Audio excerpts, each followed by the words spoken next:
요즘은 우리 누구나 다 컴퓨터를 사용을 하는데 여러분들 요즘 컴퓨터 컨디션이 어떤가요?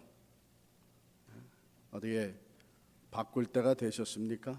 지금 제가 컴퓨터 팔려고 하는 얘기가 아니고 아마 지금 프로그램이 잘 돌아가지 않고 바이러스 먹은 것 같고 또 다른 데서 오는 파일들을 다운로드하기에는 너무 프로그램이 올드한 프로그램들에서 업그레이드 해야 되고 그런 증상들이 보이면서 이거 새 걸로 바꿔야 되겠구나 이렇게 생각을 하신 분들 계실 거예요. 그럼에도 불구하고 이거 보기에는 멀쩡한데 이거 바꾼 지 얼마 안 됐는데 이거 살 때 이거 얼마나 비싸게 주고 산 건데 해서 머뭇머뭇거리든지 또 바꿔도 그거 버리지 않고 그냥 보관하고 있든지 그러시죠? 비슷해요. 저도. 우리가 잘 아는 대로 컴퓨터는 하드웨어와 소프트웨어 크게 둘로 나눕니다. 하드웨어가 보기에 아무리 훌륭해 보이고 근사해 보여도 소프트웨어에 문제가 생기게 되면 그건 쓰지 못합니다.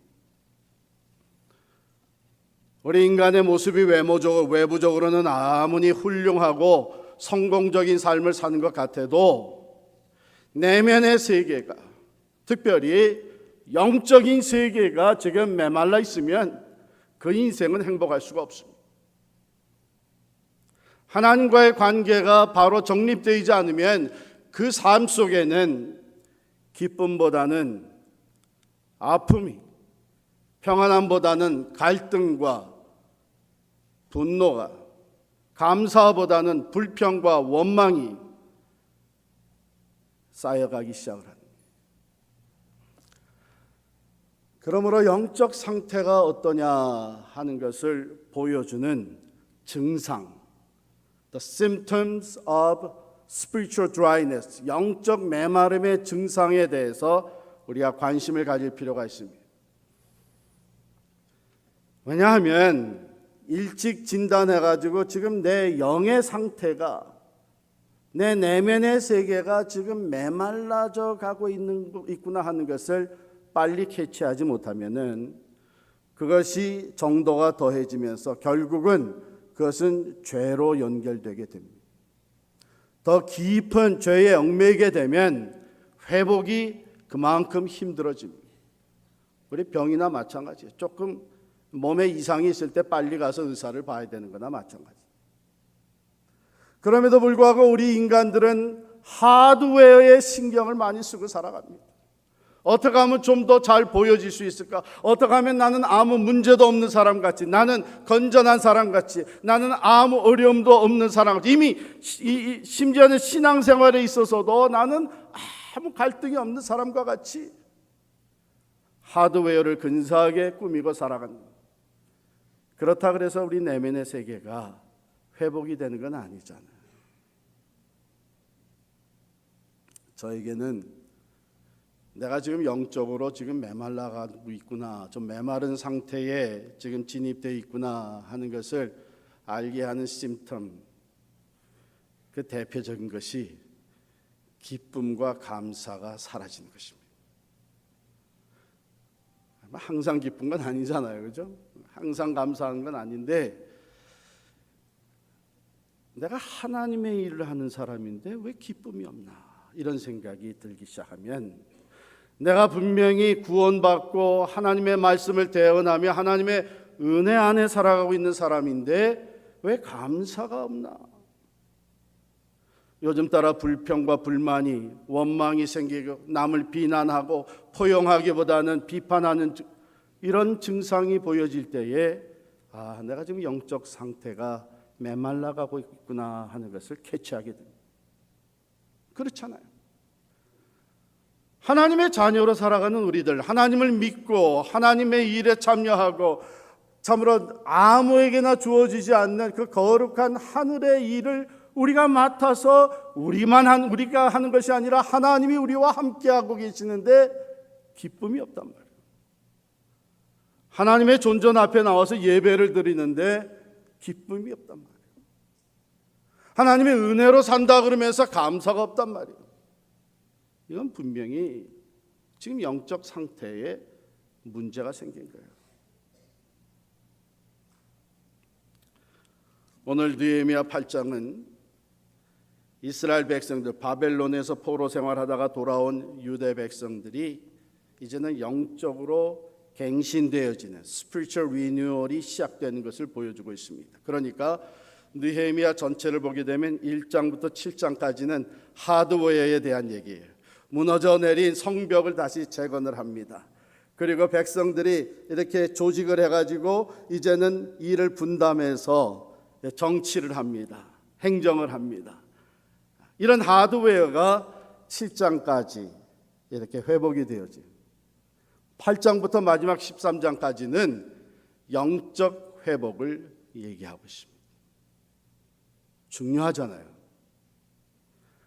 아무리 성벽을 다 쌓아놔도 중요한 것은 그 안에 사는 사람들이 중요한 거예요. 아무리 예루살렘 성벽 하나님의 성읍을 다시 재건하였어도 중요한 것은 그 안에서 살아가는 하나님의 백성들의 영적 상태가 중요한 거예요.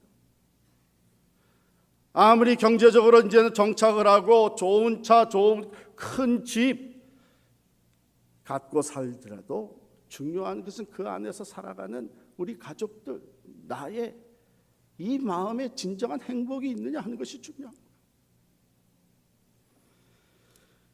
영적 회복의 역사가 오늘 본문 1절에 이렇게 시작이 되고 있습니다. 이스라엘 자손이 자기들의 성읍에 거주하였더니 일곱째 달에 이르러 모든 백성이 일제히 수문 앞 광장에 모여 학사 에스라에게 여호와께서 이스라엘에게 명령하신 모세 율법책을 가져오기를 청하매.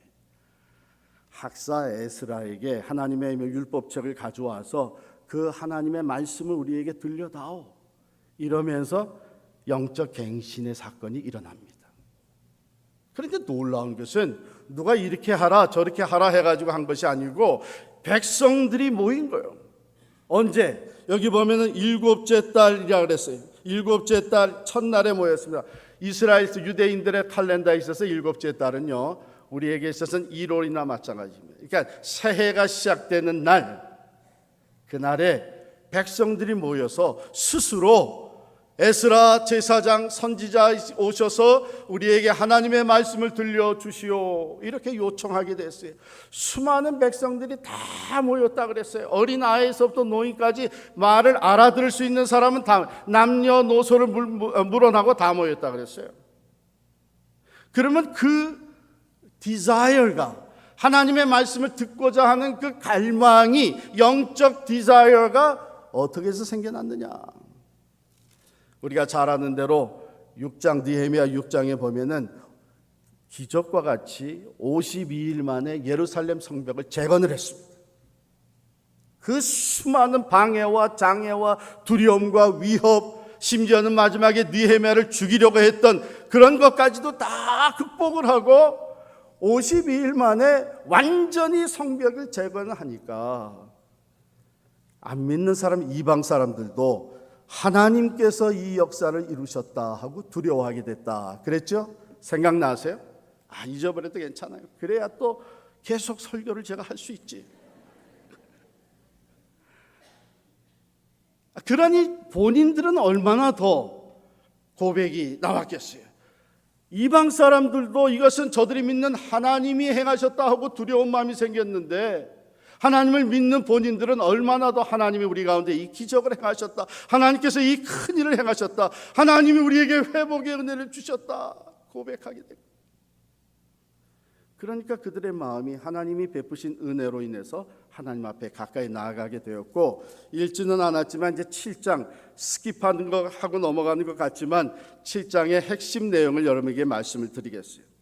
이제 7장 1절에 보면 성벽이 건축되며 문짝을 달고 문지기와 노래하는 자가 레위 사람들을 세운 후에, 이제 문짝까지 다니까 이제 완공된 거 아닙니까? 그 다음에 인구조사에 들어갑니다. 7장은 인구조사예요.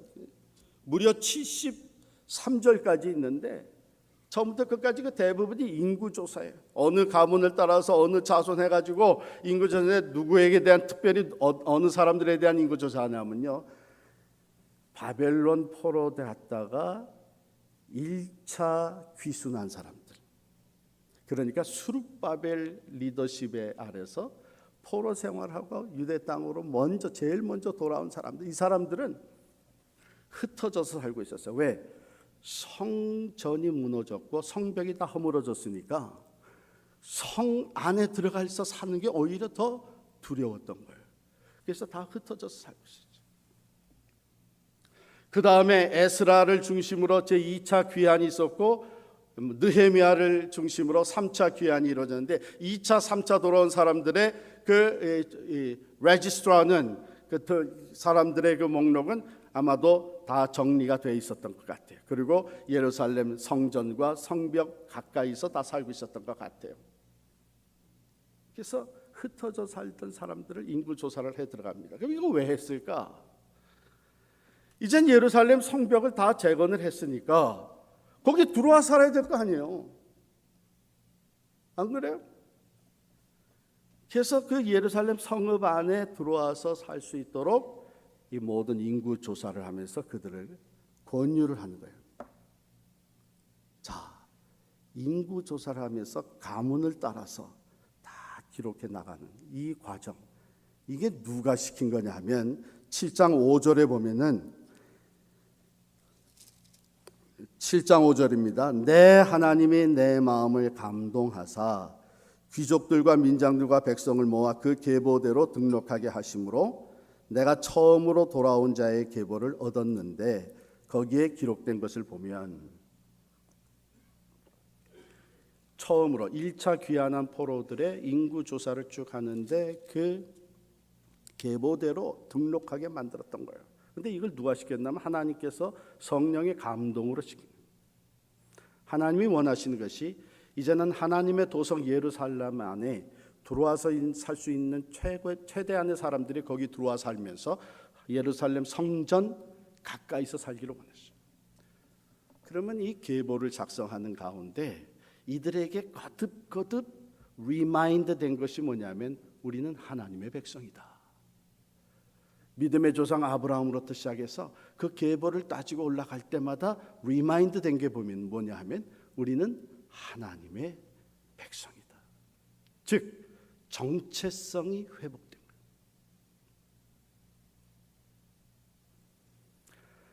새로 학교에 신입생으로 가게 되면 신입생 오리엔테이션을 받죠. 새로 회사에 들어가서 신입사원이 되게 되면 신입사원 교육을 받습니다. 그러면 그 교육에 가장 관심 있게 들여다보는 것이 뭐냐면 이젠 내가 이 학교의 학생이 됐으니까, 나는 이제 이 회사의 직원이 됐으니까 내가 해야 될 것, 하지 말아야 될 것이 무엇인지 그 규칙을 알아야 돼요. 이스라엘 백성들이 하나님께서 자기들에게 베푸신 놀라운 은혜, 기적과 같이 52일 만에 예루살렘 성벽을 회복하게 해주신, 재건하게 해주신 그 은혜와 인구조사를 통해서 우리들이 하나님의 백성이라는 것이 다시 그 정체성이 회복이 되면서 그들의 마음속에 자연스럽게 일어난 것이 뭐냐면, 그럼 우리가 하나님의 말씀을 알아야 되지 않겠느냐.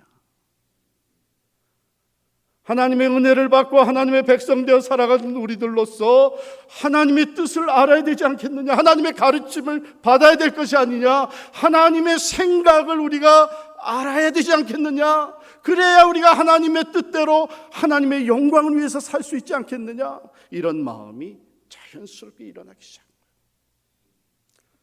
오늘날에도 참 은혜를 받은 사람들, 참 구원의 확신을 가지고 사는 사람들, 진정 영적으로 하나님께로 돌아가기를 원하는 사람들이 가장 먼저 갖는 관심이 뭐냐면 하나님의 말씀이에요.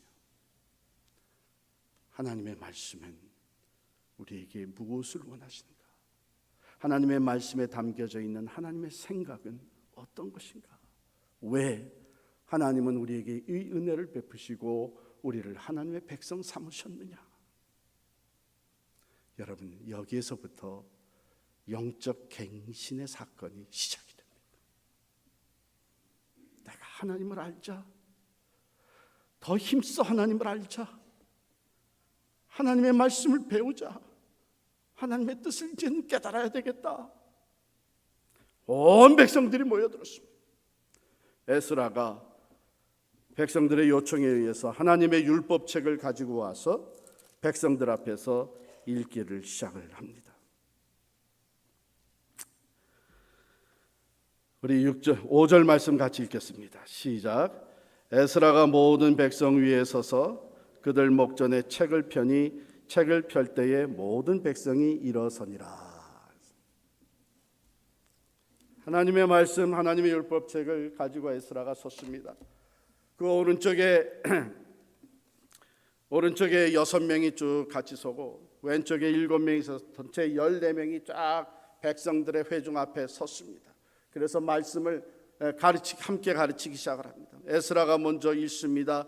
그 다음에 다른 리더들이 리핏합니다. 또 백성들 사이사이에는 레위 사람들, 거기 내려가면은 네 이름이 또 7절에도 나오는데 군데군데 서서 더 들려진 말씀들을 설명하고 가르쳐서 모든 백성이 다 말씀을 들을 뿐만 아니라 깨닫게 하는 역사가 시작이 되었는데, 에스라가 제일 처음에 하나님의 말씀을 펼칠 때에 백성들이 어떻게 했다 그랬어요? 일어서니라. 왜 일어섰을까요? 자기들이 하나님의 말씀을 듣고자 하여 에스라 제사장 겸 선지자 에스라를 초청해서 그가 하나님의 말씀을 펼칠 때에 그들이 왜 일어섰을까요? 우리가 어떻게 가만히 앉아서 하나님의 말씀을 받겠느냐? 이제 에스라 선지자를 통해서 하나님은 우리에게 말씀하실 텐데 어떻게 우리가 가만히 앉아서 그 말씀을 듣겠느냐? 일어났습니다. 다 일어났습니다. 에스라가 하나님의 말씀을 읽기 전에 말씀하신 하나님을 송축합니다. 전능하신 하나님, 만군의 하나님, 거룩하신 하나님, 말씀하신 분을 송축할 때에 백성들이 어떻게 했다 그랬어요? 아멘! 아멘! 하나님의 말씀을 듣기 전 하나님의 이름이 높임을 받으며 그 말씀하신 분이 송축되어질 때에 모두가 다 아멘, 아멘 하고 화답을 하고 그 다음에 어떻게 했다 그랬어요? 몸을 굽혀 얼굴을 땅에 대고 여호와께 경배하니라 그랬어요. 한마디로 요약하면 하나님의 말씀이 주어질 때에 하나님을 경외하는 마음으로 받은 거예요. 표현은 다 다를 수 있습니다. 당시의 이스라엘 백성들은 하나님을 경외하는 마음으로 일어섰습니다. 말씀하신 하나님이 송축되어질 때에 그렇습니다. 그렇습니다. 하나님은 거룩하십니다. 위대하십니다. 아멘, 아멘 하며 하나님을 송축하고 이제 말씀하시는 그 말씀 우리가 겸손히 받고 순종하겠습니다 하는 의미로 엎드려서 그들이 여호와께 경배했습니다. 하나님의 말씀은요, 우리가 어디서나 쉽게 들을 수 있는 시대에 우리가 살고 있습니다. 그렇잖아요? 라디오에서도 나오고 성경책 언제든 펼칠 수 있고 또 TV에서도 말씀이 나오고 뭐 예배 자리에 가면 의뢰의 말씀이 주어지고, 중요한 것은 우리가 얼마나 자주 하나님의 말씀을 듣고 배우느냐 하는 것이 아니라 언제 어느 때 하나님의 말씀이 주어질지라도 우리가 그 말씀을 어떤 자세로 받느냐 하는 것이 중요합니다. 이스라엘 백성들은 하나님을 진정으로 경외하는 마음 그 말씀을 받았어요. 여기서 영적 갱신이 시작이 됩니다. 왜 그렇습니까? 하나님의 말씀은 그 자체에 능력이 있습니다. 하나님의 말씀은 우리의 골수를 찌르고 들어옵니다. 하나님의 말씀은 변화시키는 능력이 있습니다. 그러므로 하나님의 말씀을 경외하는 마음으로 순종코자 하는 마음으로 받는 사람의 삶 속에 하나님의 말씀이 능력으로 역사하게 되는 줄을 믿으시기를 바랍니다. 자, 이 말씀을 들으면서 그 다음에 그들의 반응이 어떻게 했냐. 9절 말씀에 백성이 율법의 말씀을 듣고 다 우는지라. 왜 울었겠어요? 왜 울었겠어요? 죄가 깨달아진 거예요. 하나님의 말씀이 저렇게 기록되어 있었구나. 하나님의 생각이 저런 것이었구나. 하나님이 우리에게 원하는 것이 바로 저것이었구나. 그런데 우리는 지금까지 그렇게 살지 못했다. 하나님의 절기를 지키지 못하였고 하나님의 말씀을 제대로 깨닫지 못하고 오히려 우상을 섬기며 하나님을 거역하다가 바벨론의 포로가 되어 잡혀가고 바벨론의 포로가 되어서는 하나님의 말씀을 제대로 들을 기회를 갖지도 못하고 하나님의 절기를 지키지도 못하고 하나님을 찬양하지도 못하는 삶을 살다가 이제 우리가 돌아왔어요. 말할 수 없이 과거의 그 모든 죄가 깨달아지면서 그들은 눈물을 흘리며 회개할 수밖에 없었습니다. 그런데 느헤미야가 그들에게 이릅니다. 에스라와 함께 말하기를 오늘은 너희 하나님 여호와의 성일이니 슬퍼하지 말며 울지 말라. 슬퍼하지 말며 울지 말라. 오히려 같이 기뻐해라. 10절에 보면 마음껏 우리가 마시고 즐거워하면서 여호와로 인하여 기뻐하는 것이 너희의 힘이니라. 여러분 잘 들으세요. 이것은 이제 느헤미야와 에스라 선지자와 그 영적 지도자들이 뭐 그 죄가 대단한 거 아니니까 그렇게 슬퍼할 필요 없다 뭐 이렇게 얘기한 거 아니에요. 봐라. 우리가 그렇게 하나님을 거역하고 죄를 졌음에도 불구하고 하나님은 우리를 잊지 아니하시고 바벨론의 포로 되었던 것에서부터 우리를 해방시켜 주시고 하나님이 정해 주신 이 약속의 땅으로 다시 돌아오게 하시고 스룹바벨을 통하여 예루살렘 성전이 회복되어지고 이제는 에스라와 느헤미야를 통하여서 예루살렘 성벽을 중수하게 하시고 하나님의 은혜는 이렇게 한이 없다. 하나님이 이렇게 회복시켜 주신 것은 이미도 우리 조상들과 우리의 모든 죄를 사하여 주심이 아니겠느냐. 그러니 슬피 울고 근심할 것이 아니라 죄 사함 받은 은혜에 대해서 감사하며 기뻐하며 즐거워하자. 하나님으로 인하여 기뻐하는 것이 우리의 힘이니라. 할렐루야. 사랑하는 성도 여러분, 그렇습니다. 하나님이 우리에게 베풀어 주신 은혜, 하나님이 우리에게 응답하신 그 응답, 축복, 하나님이 우리에게 맡겨주신 귀한 사역, 오늘도 하나님이 우리와 함께 하시는 것을 보여주신 많은 증거들로 인해서 특별히 예수 그리스도의 십자가와 부활을 통해 우리를 구원해 주신 그 구속의 은총을 생각하며 나 같은 죄인도 구원하신, 용서하시고 구원해 주시고 하나님의 자녀 삼아 주시고 기도에 응답해 주시고 오늘도 우리들을 회복시켜 주신 그 하나님의 은혜로 말미암아 감사하며 기뻐하는 것이 여러분과 저의 신앙의 삶의 힘과 능력이 되는 줄을 믿습니다.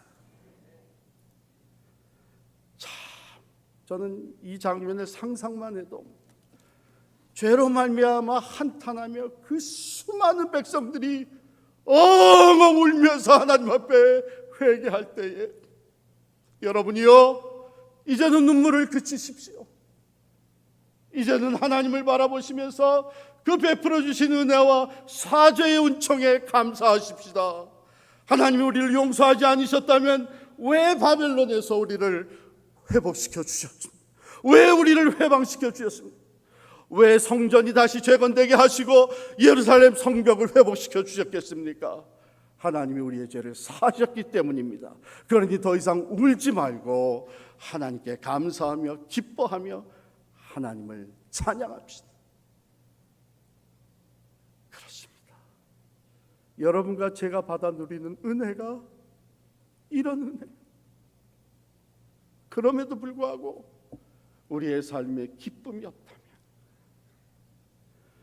우리의 삶의 원망과 비판과 낙심과 두려움과 미움과 증오로 가득 차 있다면 분명히 영적 상태에 문제가 생깁니다.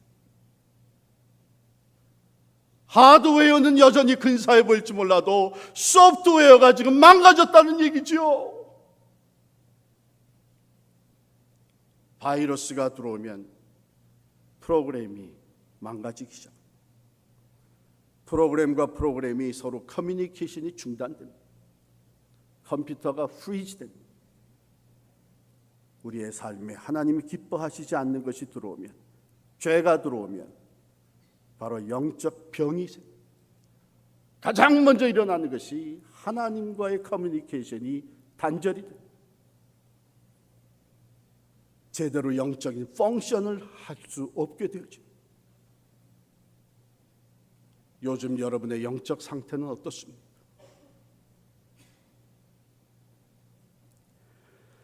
하나님의 말씀으로 인해 영적 대각성, 갱신의 운동이 시작이 되었습니다.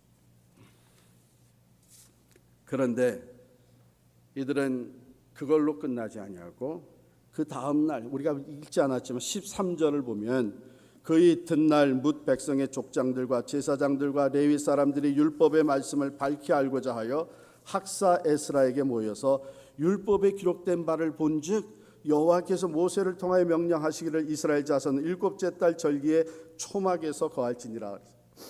이스라엘 백성들의 새해가 시작되는 이 7월 일곱 번째 달에는요, 아주 중요한 절기 세 개가 담겨져 있었는데 하나가 나팔절이고 이제 새해 시작입니다. 그 다음에 대속죄일이 거기 있고, 그리고 초막절, 출애굽에서 광야에서 지냄에서 텐트를 지고 광야를 지나오면서 하나님의 은혜와 기적과 능력과 구속을 체험했던 그 초막절이에요. 지도자들이 그 다음 날 다 에스라 중심으로 모였습니다. 우리에게 말씀을 더 가르쳐 주십시오. 더 깊이 깨닫기를 원합니다. 그래서 에스라가 가르치면서 특별히 그날의 초막절에 대해서 말씀을 깨닫게 됐어요. 여러분, 영적 지도자들은 다른 건 몰라도 하나님의 말씀에는 전문가가 돼야 됩니다. 교회의 중요한 결정을 하는 지도자들은 다른 것은 몰라도 하나님의 말씀은 날마다 깊이 묵상해야 됩니다. 그래야 우리가 하나님의 뜻을 바로 알고 하나님의 뜻을 따라서 결정할 수 있고 하나님의 말씀으로 우리에게 맡겨진 사람들을 양육할 수 있는 거예요. 컴퓨터에 대해서 전문가 되지 않아도 좋아요. 노래 잘 못해도 좋아요. 다른 기술이 부족해도 괜찮아요. 그러나 영적 지도자들은 다른 무엇보다도 하나님의 말씀에 있어서는 누구에게도 뒤져서는 안 되는 거예요. 그들이 모였어요. 에스라를 통해서 말씀을 더 깊이 배우고 깨우치다 보니까 초막절을 안 지키고 있었구나. 그래가지고 초막절을 저들이 다시 지키기 시작을 한 내용이 쭉 나오는데, 언제부터 안 지켰느냐? 여기 17절에 보면 8장 17절에 사로잡혀다가 돌아온 회중이 다 초막을 짓고 그 안에 거하니 눈의 아들 여호수아 때로부터 그날까지 이스라엘 자손이 이같이 행한 일이 없었으므로 이에 크게 기뻐하였다. 철저하게 회개하면서 이제는 하나님의 말씀에 순종하는, 그대로 말씀에 기록된 그대로 초막절을 지킵니다. 영적 각성은 하나님의 말씀을 사모하며, 왜? 그게 영의 양식입니다. 그 말씀에 비춰진 내 모습을 보면서 회개함, 그것으로 끝나는 것이 아니라 말씀을 실천해요. 순종해서 말씀대로 행할 때에 진정한 영적 각성의 운동이 일어나는 줄을 믿습니다.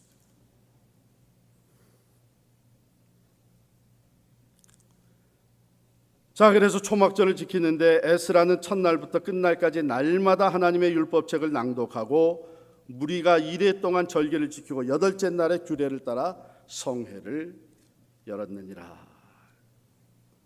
이게 예루살렘 성벽을 다 재건한 후에 더 중요한 그 안에서 이제 살아가는 백성들의 삶이 회복이 되어지는 영적 대각성의 시작이었어요. 여러분과 저의 삶에 영적 메마름이 이제는 사라지고 영적 각성의 새로운 변화가 일어나기를 간절히 축원합니다. 하나님의 말씀으로부터 시작이 됩니다. 왜? 하나님의 말씀이 영의 양식. 그런데 여러분, 진정 그 말씀대로 순종하는 것은 그렇게 쉽지가 않습니다. 그렇기 때문에 오늘날의 많은 사람들이 내가 변화되어져야 되고 내 안에 영적 삶이 다시 회복되어지고 하나님 주신 생명력이 다시 풍요로워져서 다른 사람을 용서할 줄 알고 다른 사람들 용납할 줄 알고 내가 먼저 섬겨줄 줄 알고 사랑을 베풀 줄 알고 하나님의 뜻에 민감하게 반응해 나갈 줄 알아야 되는데 그 다음 마지막 단계가 어려운 거예요. 순종이 쉽지가 않습니다. 어제 버스턴에서 저희 집안에 이제 결혼식이 있어서 갔는데 제가 뭐 결혼식을 수도 없이 많이 했잖아요. 그런데 우리 그 누이 동생의 그 막내 아들인데 우리 그 아이들 그 사촌들 중에서는 제일 어린 게 지금 먼저 결혼을 하는 거예요. 우리 딸 셋 다 지금 안 가고 있는데 못 가고 있는 게 아니거든요 이게. 근데 이 녀석이 먼저 가게 돼서 제가 너 이제 나중에 내가 스피드 티켓 여러 장 줄 거다 너. 내가 지금 추월한 사람이 몇 사람인지 알아? 6사람이에요. 6사람. 그런데 참 감사한 것은 학교에서 캠퍼스 미니스트리 하면서 만나가지고 신앙이 둘이 얼마나 좋은지 몰라요. 아주 검소하게 결혼식을 준비해서 하는 거예요. 꽃도 별로 없고 음식도 좀 비교해 보면 다른 데 사는 것보다 좀 초라하고 뭐 그래요. 그런데 말이에요, 얼마나 참 기특하고 좋아요. 근데 나도 모르게 내 안에서 이거 조금 뭐 좀 너무한 거 아니야? 멀리서 이렇게 운전해가지고 사람들이 왔는데 이게 대접이 좀 소홀한 거 아니야? 그리고 좀 결혼식을 좀 그래도 여기저기 몇 개는 갖다가 꽃을 놔야지 뭐 이러면서 뭐 비디오를 또 그 돈 들어간다고 나보고 찍어달라고 그런 거예요.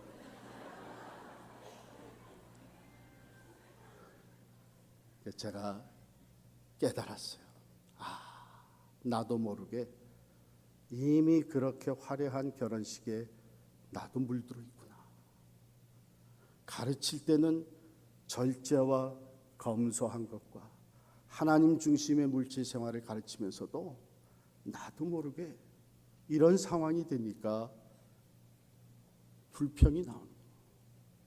여러분, 우리가 하나님의 말씀을 깨닫고 말씀대로 순종하는 것이 쉽지 않습니다.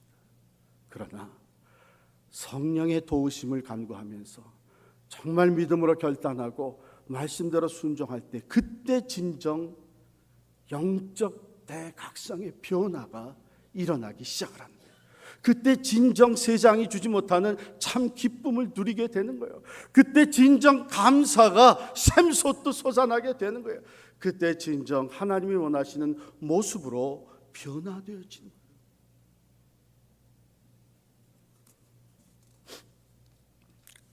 우리 올림픽에 관심이 우리 한국 사람들은 다른 무엇보다도 한국이 금메달 몇 개 땄느냐 하는 게 관심. 지금 몇 개 땄어요? 9개? 10개? 우리 목표는 10위에 들어가는 거예요. 저도 이제 관심 있게 보다가 어느 글에서 옛날에 있었던 올림픽에 대한 글을 읽었어요. 1924년 제8회 파리 올림픽에서 영국 국가대표로 출전한 에릭 리틀이라고 하는 육상 선수.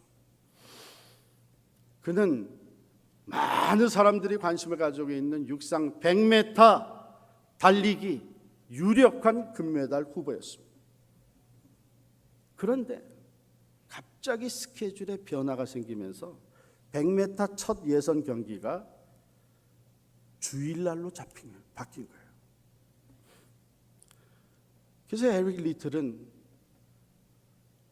통보를 하기를 나는 주일에는 뛰지를 않습니다. 단호한 결정을 알렸어요. 주일을 자기는 예배를 드리는 일에 우선순위를 두고 육상 경기에 참여하지 않는다고 하는 이 희생적인 결단이었는데 그는 그렇게 결단하고 평상시 같이 주일에 가서 예배를 드리고 말씀을 함께 나누고 왔어요.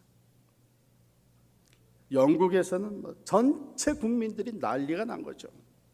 이 편협하고 옹졸한 신앙이라는 것을 소매 끝에 달고 다니면서 신앙 깊은 척하는 위선자, 조국의 명예를 버린 배신자, 신문에 이런 것들이 그냥 즐비하게 나와 있습니다.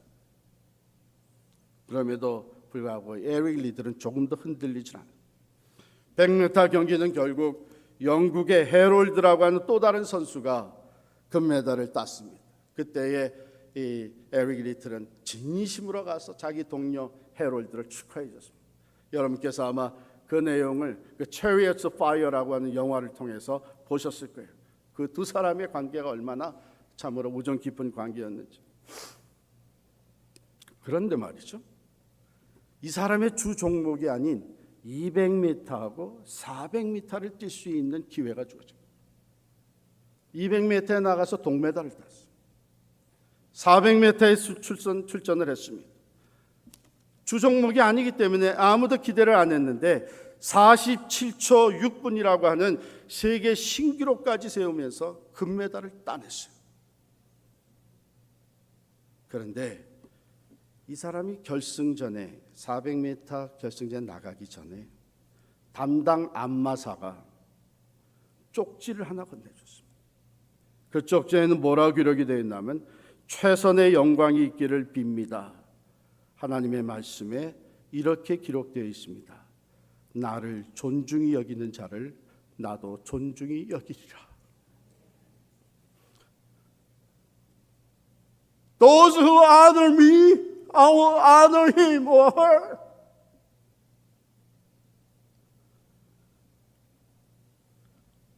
들리는 얘기에는 이 에릭 리틀이 그 쪽지를 손에 딱 쥐고 뛰었다. 나중에 인터뷰를 하는데 이렇게 고백을 했습니다. 처음 200m는 내가 최선을 다해서 내 힘으로 달렸습니다. 그런데 나머지 200m는 하나님의 도움으로 빨리 달릴 수 있었습니다. 여러분, 하나님의 말씀입니다. 사람이 떡으로만 살 것이 아니요 하나님의 입에서 나오는 모든 말씀으로 살 것이니라. 우리 주님 말씀하십니다. 너희는 먼저 그의 나라와 그의 의를 구하라. 그리하면 이 모든 것을 너희에게 더하시리라. 사랑하는 성도 여러분, 우리 이미 나서 하드웨어는 잘 셋업돼 가고 있는지 모르겠습니다. 우리 교회가 눈에 보이는 하드웨어는 남부럽지 않게 잘 갖추고 있는지 모르겠습니다. 그러나 더 중요한 것은 소프트웨어, 그 저택 안에 살아가고 있는 우리 가족들의 영적 상태가, 좋은 시설 안에 모여서 예배드리는 우리들의 영적 상태가, 만일 영적으로 메말라 있는 내 모습이 보이게 되면, 사랑하는 성도 여러분, 오늘 하나님이 주신 말씀을 붙잡으시길 바랍니다. 그 말씀에 순종하시길 바랍니다. 말씀대로 회개하고 순종하고 하나님 제일주의로 다시 돌아서시기를 간절히 축원합니다. 하나님께서 나머지 모든 것은 책임져 주실 줄을 믿습니다.